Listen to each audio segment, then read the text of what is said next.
Talabul ilmi faridatun ala kulli muslimin wa muslimatin. Menuntut ilmu wajib bagi seorang muslim laki-laki dan muslim perempuan. Bismillahirrahmanirrahim. Assalamualaikum warahmatullahi wabarakatuh. Waalaikumsalam warahmatullahi wabarakatuh.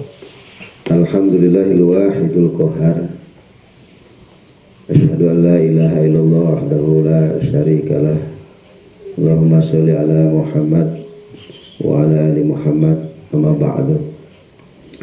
Qala ta'ala fi kitabihil karim, a'udzu billahi minasyaitonir rajim. Bismillahirrahmanirrahim. Qul huwallahu ahad. Allahus samad, lam yalid wa lam yulad wa lam yakul lahu kufuwan ahad. Asyhadu an la ilaha illallah wa asyhadu anna Muhammadar Rasulullah. Allahumma shalli ala sayyidina Muhammad wa ala ali sayyidina Muhammad. Astaghfirullahalazim, astaghfirullahalazim. Innallaha ghafurur rahim. La haula wa la quwwata illa billahil aliyil azim. Sifat Allah wahdaniyah, sifat wajib Allah wahdaniyah. Jadi wahdaniyah ini kalau diartikan secara gamblangnya dalam bahasa Indonesia itu maha tunggal, maha tunggal.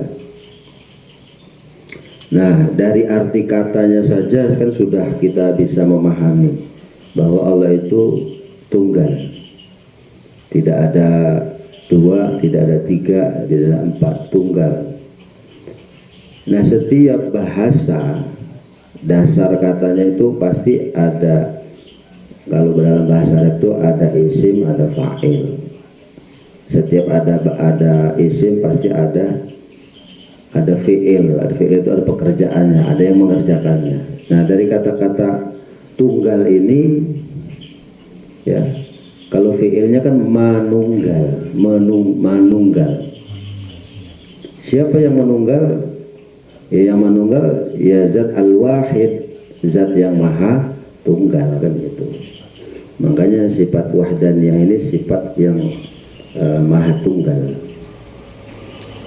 Nah, kembali ke pembahasan kita dulu, ya, dulu pada awal-awal itu, bahwa ketika Allah hanya Allah sendiri di zaman azali itu, kemudian zatullah ini membias suatu sinar, ya, membias suatu sinar yang mana sinar ini kita sebut dengan Nurullah atau Nur Muhammad.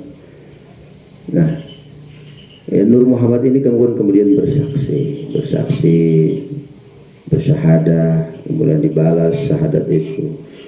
Kemudian lahirnya kalamullah, kemudian kalamullah itulah yang disebut dengan jagat gumelar dan jagat gumulung itu. Ya, kalamullah itu ada yang tersurat, ada yang tersirat. Nah, semua itu, ya, kalau kita perhatikan, kalau kita teliti, kalau kita renungi, itu dalam satu kesatuan sifat Allah yang tadi itu, yang manunggal itu. Artinya Allah maha tunggal, manunggal, karena Allah hanya sendiri melaksanakan mulai dari penciptaan, menghidupkan, menggerakkan, memperbanyak makhluk, ya, kemudian membesarkan kalau yang kecil, yang pendek ditinggikan, ya, yang kecil diluaskan, yang sedikit dibanyakkan, yang pendek dipanjangkan. Itu semua adalah satu kesatuan af'alullah gitu, pekerjaan Allah atau perbuatan Allah, dan Allah mengerjakannya sendiri, makanya disebut wahdaniyah, satu kesatuan af'alullah, perbuatan Allah atau pekerjaan Allah. Tidak ada satu pun makhluknya yang bisa ikut serta tanpa izin daripada Allah Subhanahu wa ta'ala. Makanya disebut maha tunggal dan manunggal. Manunggal itu ya semua kekuasaan, ilmu Allah, tangan Allah, kudratullah itu menjadi satu kesatuan menggerakkan itu semua, gitu. Makanya Allah disebut al-wahid, yang maha tunggal, gitu. Ya, makanya dalam Al-Quran Qul huwallahu ahad, katakanlah bahwa Allah itu maha tunggal. Nah, namanya tunggal berarti manunggal.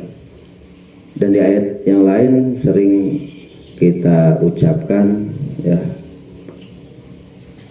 wa ma khalaqtul jinna wal insa, dan tidaklah kami jadikan jin dan manusia, dan tidaklah aku jadikan, aku bahasanya kan gitu, dan tidaklah aku ciptakan jin dan manusia. Berarti aku, kata Allah, tidak ada siapa-siapa selain aku yang mencipta jin dan aku juga yang menciptakan manusia. Nah, kemudian di ayat yang lain juga, afara'aitum matumnun a antum takhluqunahu, apakah kamu yang mencipta? Setelah kamu mengeluarkan sperma, apakah kamu yang mencipta anak kamu, ya, yang membesarkannya, yang menumbuhkannya? Am nahnul khaliqun, ataukah kami, kata Allah. Kan gitu. Nah itulah, itu dalam satu kesatuan sifat dari wahdaniyahnya Allah ya. Jadi secara syariat bahwa Allah itu maha tunggal ya, maha tunggal, kemudian manunggal dengan makhluknya itu Allah manunggal. Manunggal itu bukan berarti Allah itu harus menyatu dengan makhluk, bukan. Tanpa manunggalnya Allah, makhluk tidak bisa apa-apa ya. Ketika contoh saja satu tumbuh-tumbuhan, contoh saja, ketika tumbuh-tumbuhan itu tidak disentuh dengan Allah, tidak digerakkan, tidak dengan ilmunya Allah, maka tumbuhan itu tidak bisa apa-apa. Contoh manusia lagi, ketika manusia ada yang mati dengan mati manusia yang hidup, manusia mati berbaring, manusia yang hidup berdiri ya. Yang masih hidup ini, yang masih digerakkan sama Allah ini, ruhullahnya masih nempel di manusia yang hidup ini, manusia ini bisa segala-gala. Tapi ketika makhluk manusia ini yang sudah meninggal dan Allah tidak menggerakkan ini karena ruhullah sudah dicabut, ya manusia ini tidak apa-apa. Padahal antara manusia dengan hidup dengan yang mati itu sama sebenarnya secara fisik, komplit semua, punya tangan, punya kaki, tapi kaku semuanya. Nah, manunggalnya Allah di makhluk inilah makanya makhluk bisa bergerak, bisa beranak, bisa tumbuh besar. Manunggalnya sifat Allah itu. Nah, bukan berarti manunggal dengan makhluk itu bahwa Allah perlu dengan makhluk, bukan. Karena tanpa manunggalnya Allah dengan makhluk, makhluk tidak bisa apa-apa. Nah, disitulah torekohnya, jalannya kita memahami sifat manunggalnya Allah, sifat wahdaniyahnya Allah. Jadi kita melihat sesuatu, melihat makhluk, melihat manusia, bergeraknya mereka itu karena sifat wahdaniyahnya Allah, karena sifat kudratullahnya Allah, karena ilmunya Allah. Nah, jadi makanya sifat 20 itu kalau menjadi satu kesatuan, menyatu, padu, jadi satu ya, itulah yang disebut dengan ruhullah, zatullah itu tadi. Sifat 20 Allah itu tidak bisa dipisahkan antara zatullah ya, kemudian ruhullah, sifatullah, asmaul, ini menjadi satu kesatuan nantinya, tidak bisa dipisahkan ya.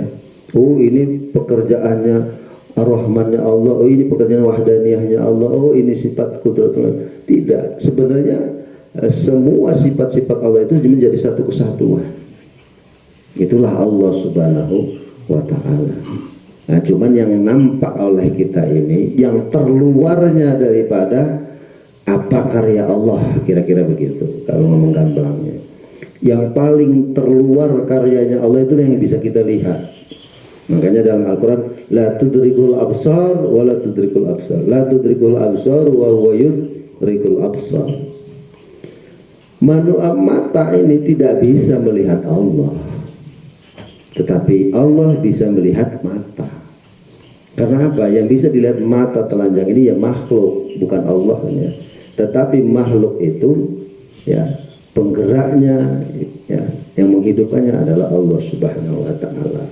Makanya cara melihat Allah itu dengan mata kepala luar ini adalah melihat makhluk Allah ya.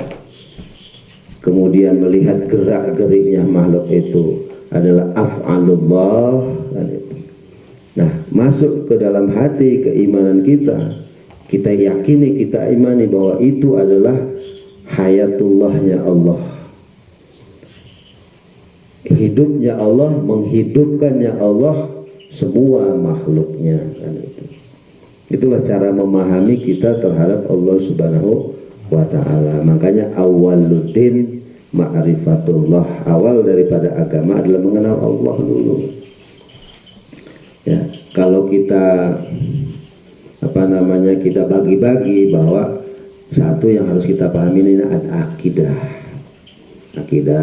kita pahami ya, karena awwaluddin ma'rifatullah. Ya, dalam surat Al-Ikhlas tadi sudah dibacakan, Qul huwallahu ahad, katakanlah bahwa Allah itu maha ahad, maha tunggal. Berarti yang disebut tauhid dulu dalam surat Qul ini. Dalam surat Al-Ikhlas ini tauhid dulu, mentauhidkan Allah dulu. Qul huwallahu ahad, ya Muhammad, katakanlah bahwa Allah itu maha tunggal. Baru Allahus Somad. Ya. Allah adalah tempat bersandar. Nah, namanya Allah tempat bersandar berarti manusia menyandarkan segalanya kepada Allah. Nah, untuk mengetahui bagaimana cara bersandarnya manusia ini, maka ada pelajaran fikih, ada pelajaran agama, ada pelajaran yang lain-lain lah selain tauhid. Makanya ada akidah, ya. Kemudian ada fikih yang bermazhab-mazhab itu, kemudian ada namanya tasawuf, ya kan? Itu. Jadi kalau kita ini fikihnya ikut Ahlus Sunnah wal Jamaah, imamnya imam 4, Imam Hanafi, Maliki, Syafi'i, Hambali, ya salah satunya. Kalau kita ini secara akidah, ya Abu Hasan Al-Asy'ari, kan gitu. Kalau secara tasawufnya Imam Ghazali, kan gitu. Imam Ghazali, ada yang sebagian Syekh Abdul Qadir Al-Jilani, kan macam-macam lah. Boleh itu semua Ahlus Sunnah wal Jamaah semua. Ya, itu. Nah, itulah yang kita ikuti gitu loh. Makanya ada syariat, ada thariqah, ada hakikat, ada ma'rifat billah. Itu dalam ajaran Ahlus Sunnah wal Jamaah. Nah, yang kita bahas setiap hari ini ya akidah. Setiap kita pertemuan ini adalah akidah. Nah, kalau fikih mungkin bapak-bapak bisa baca di Google, di YouTube, atau dengan guru-guru ngaji yang lain, kan bisa fikihnya. Itu fikih mazhab. Nah, itulah cara kita memahami wahdaniyahnya Allah, maha tunggalnya Allah. Jadi kita yakin bahwa Allah itu hanya satu, maha tunggal. Nah, Allah juga manunggal dengan makhluknya. Itu bisa kita lihat bergeraknya makhluk itu ya adalah af'alullah, pekerjaan atau perbuatan Allah. Ya, kita yakini itu semua di dalam hati. Hakikatnya adalah ya manunggalnya Allah dengan makhluk itu ya bukan karena Allah butuh dengan makhluk, karena tanpa sifat manunggalnya Allah, makhluk itu mati, nggak bisa apa-apa. Ya, seandainya cabut sifat manunggalnya Allah daripada makhluk, ya makhluk itu mati. Contohnya kayak orang mati tadi yang sudah tidak dimanunggali sama Allah Subhanahu wa ta'ala, kan gitu.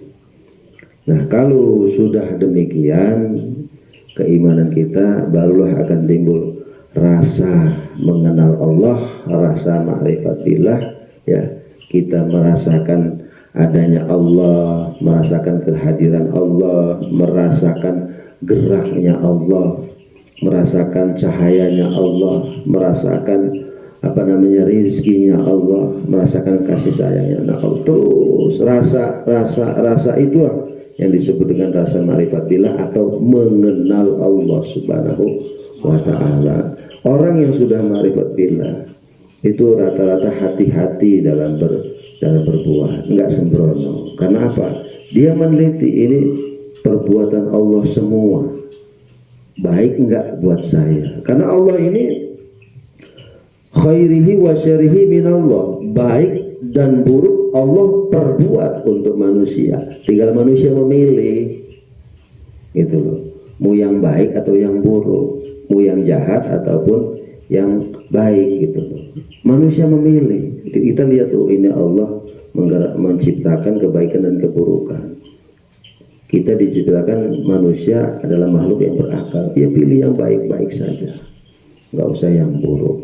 Ya sudah ada tuntunannya. Orang udah diciptain yang baik, ngapa milih yang buruk, kan kira-kira gitu.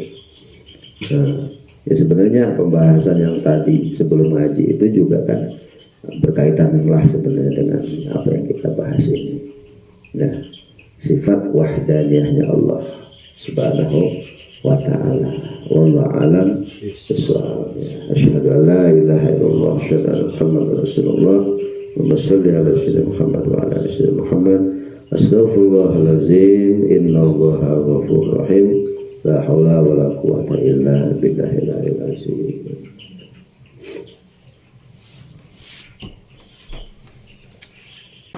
Wa ma khalaqtul jinna wal insa illa liya'budun. Dan tidaklah aku ciptakan jin dan manusia kecuali untuk beribadah.